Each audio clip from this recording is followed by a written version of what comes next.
সিলেট সংবাদ পড়ছি মিঠুন চন্দ্র দাস। হবিগঞ্জ জেলা আওয়ামী লীগ সভাপতি ও সংসদ সদস্য অ্যাডভোকেট মোহাম্মদ আবু জাহির বলেছেন, স্মার্ট বাংলাদেশ বিনির্মাণে আওয়ামী লীগ পরিবারকে ঐক্যবদ্ধ থেকে কাজ করতে হবে। আজ টাউন হলের দলীয় কার্যালয়ে জেলা আওয়ামী লীগ আয়োজিত স্বাধীনতা দিবসের আলোচনা সভায় সভাপতির বক্তব্যে তিনি একথা বলেন। সংসদ সদস্য আরও বলেন, পাকিস্তানিরা 23টি বছর আমাদের নিপীড়ন করেছে। বাঙালি ছেলেমেয়েরা অনেকে মেধাবী হওয়া সত্ত্বেও তাদের কাউকে সরকারি চাকরি দেওয়া হয়নি। বাঙালি সম্পদ লুটে নিয়ে তারা পশ্চিম পাকিস্তানের উন্নয়ন করেছে। দীর্ঘ লড়াই সংগ্রামের পর আমরা জাতির পিতা বঙ্গবন্ধু শেখ মুজিবুর রহমানের নেতৃত্বে স্বাধীন দেশ পেয়েছি। এ দেশকে এগিয়ে নিতে সকল ক্ষেত্রে বঙ্গবন্ধুর আদর্শ বাস্তবায়নের জন্য তিনি আহ্বান জানান। এ সময় আওয়ামী লীগ নেতৃবৃন্দ সহ দলীয় নেতাকর্মীরা উপস্থিত ছিলেন। মৌলভীবাজারে জমে উঠেছে ইফতারের বাজার।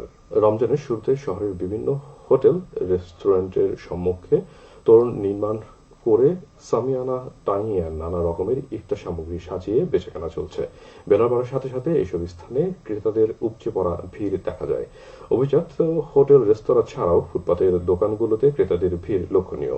ক্রেতাদের পছন্দের ইফতারের মধ্যে রয়েছে আখনি, biryani, fried chicken, chicken chop, roll, sandwich, lollipop, tikka kebab, chicken ও মাটন স্টিক, বিফ কাবাব, আলু চপ, বোম্বে ও শাহী জিলাপি, ছোলা পেঁয়াজু, বাকরখানি, নানান রকমের দই, মিষ্টি সহ মুখরোচক খাবার। পছন্দের ইফতারি পেয়ে ক্রেতারা যেমন আনন্দিত, তেমনি আশানুরূপ বিক্রি হওয়ায় বিক্রেতারাও খুশি। বেসরকারি কনভেনশন হলের একজন মালিক জানান, সারা বছরের মধ্যে ব্যবসায়ীরা একটি মাসের জন্য অপেক্ষায় থাকেন। বছরের 11 মাসেই যে পরিমাণ বিক্রি হয়, শুধু রমজান মাসেই ওই পরিমাণের চেয়ে বেশি বিক্রি হয়। বিশ্ব চিকিৎসক দিবস উপলক্ষে শোভাযাত্রা ও আলোচনা সভা অনুষ্ঠিত হয়েছে মৌলভীবাজারে। আজ সকালে 250 শয্যা বিশিষ্ট জেনারেল হাসপাতাল প্রাঙ্গণ থেকে বের হয় বর্ণাঢ্য শোভাযাত্রা। শোভাযাত্রাটি শহরের গুরুত্বপূর্ণ সড়ক প্রদক্ষিণ করে সিভিল সার্জন অফিসে এসে শেষ হয়। পরে সিভিল সার্জন অফিসের সভাকক্ষে অনুষ্ঠিত হয় আলোচনা সভা। এতে প্রধান অতিথি ছিলেন সংসদ সদস্য জিল্লুর রহমান। জেলা civil surgeon doctor Chowdhury Jalal Uddin মুর্শিদির সভাপতিত্বে অনুষ্ঠিত সভায় বিশেষ অতিথি ছিলেন জেলা পরিষদ চেয়ারম্যান মিজুর রহমান ও মৌলভীবাজার পৌরসভার মেয়র ফজলুর রহমান। এতে সরকারি বেসরকারি হাসপাতালে ও ক্লিনিকের চিকিৎসক, সুশীল সমাজের প্রতিনিধি, জনপ্রতিনিধি, এনজিও প্রতিনিধি, সাংবাদিক সহ 210 জন ব্যক্তি উপস্থিত ছিলেন। স্বাস্থ্য বিভাগ ও বঙ্গবন্ধু চিকিৎসক পরিষদ যৌথভাবে এর আয়োজন করে। হবিগঞ্জের চুনারুঘাট পৌর এলাকার চন্দনা থেকে হাতুন্ডা পর্যন্ত গাইড ওয়াল সহ রাস্তা কাজ শুরু হয়েছে। আজ সকালে এই কাজের উদ্বোধন করেন পৌর মেয়র সাইফুল আলম রুবেল। এ সময় পৌর কাউন্সিলর, এলাকার গণ্যমান্য ব্যক্তিবর্গ উপস্থিত ছিলেন। পৌর প্রকৌশল বিভাগ 1,12,00,000 টাকা ব্যয়ে আরসি ঢালাই এর এই রাস্তা ও গাইড ওয়াল নির্মাণ করছে। গোলাপগঞ্জ উপজেলার 5 শতাধিক মানুষের মধ্যে খাদ্য সামগ্রী বিতরণ করা হয়েছে। আজ উপজেলা অডিটোরিয়ামে এই কার্যক্রমের উদ্বোধন করেন গোলাপগঞ্জ উপজেলা পরিষদ চেয়ারম্যান মঞ্জুর কাদের শফি এলিম। এই সময় প্রবাসী কমিটি নেতা, বিশিষ্টজন ও উপকারভোগীরা উপস্থিত ছিলেন। Golapganj helping hands USA Michigan এই উদ্যোগ গ্রহণ করে। পবিত্র ঈদ উল ফিতর উপলক্ষে গত 24 মার্চ আন্তনগর ট্রেনের অগ্রিম টিকিট বিক্রি শুরু করে বাংলাদেশ রেলওয়ে।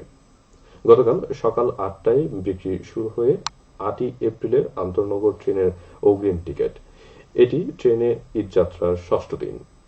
ঈদ উপলক্ষে আগামী 3রা এপ্রিল থেকে ট্রেন যাত্রা শুরু হবে। সকাল 8টা থেকে বিক্রি হয়েছে পশ্চিমাঞ্চল ট্রেনের টিকিট এবং দুপুর 2টা থেকে বিক্রি শুরু হবে পূর্বাঞ্চল অর্থাৎ সিলেট অঞ্চলের ট্রেনের টিকিট।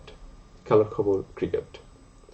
সিলেট জেলা স্টেডিয়ামে দ্বিতীয় বিভাগ লিগে গতকাল হোয়াইট মোহামেডান স্পোর্টিং ক্লাব 104 রানে জালালাবাদ ক্লাবকে পরাজিত করে। প্রথমে ব্যাট করে হোয়াইট মোহামেডান 32 ওভার 4 বলে সবকটি উইকেট হারিয়ে 236 রান করে। জবাবে জালালাবাদ ক্লাব 132 রানই গুটিয়ে যায়। ফুটবল। সুনামগঞ্জের জগন্নাথপুর উপজেলার টুকেরগাঁও মাঠে জালালাবাদ ক্লাবের আয়োজনে 5ম মিটবার নাইট ফুটবল টুর্নামেন্টের প্রথম সেমিফাইনালে গত রাতের খেলায় জামালপুর এন্টারপ্রাইজ 1-0 গোলে বন্ধু মহল ফুটবল ক্লাবকে পরাজিত করে ফাইনালে উন্নীত হয়েছে। বিজয়ী দলের পক্ষে বিজয়সূচক একমাত্র গোলটি করে গাউস। আজ রাতে দ্বিতীয় সেমিফাইনালে কাঁঠাল খায়ের ফুটবল একাদশ বিজন স্পোর্টিং ক্লাবের মোকাবেলা করবে। সেহরি ও ইফতারের সময়সূচি।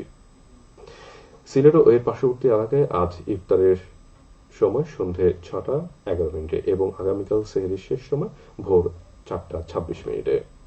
সবশেষে আবহাওয়া। সন্ধ্যা 6টা পর্যন্ত পূর্বাভাসে বলা হয়েছে সিলেট সহ পার্শ্ববর্তী এলাকায় পশ্চিম উত্তর পশ্চিম দিক দিয়ে অস্থায়ীভাবে ঘন্টায় সর্বোচ্চ 60 কিলোমিটার বেগে দমকা থেকে ঝোড়ো হাওয়া বয়ে যেতে পারে। সেই সঙ্গে হতে পারে বৃষ্টি অথবা বজ্রসহ বৃষ্টিপাত। এসব এলাকার নদীবন্দর সমূহকে 1 নম্বর সতর্কতার সঙ্গে দেখে যেতে বলা হয়েছে।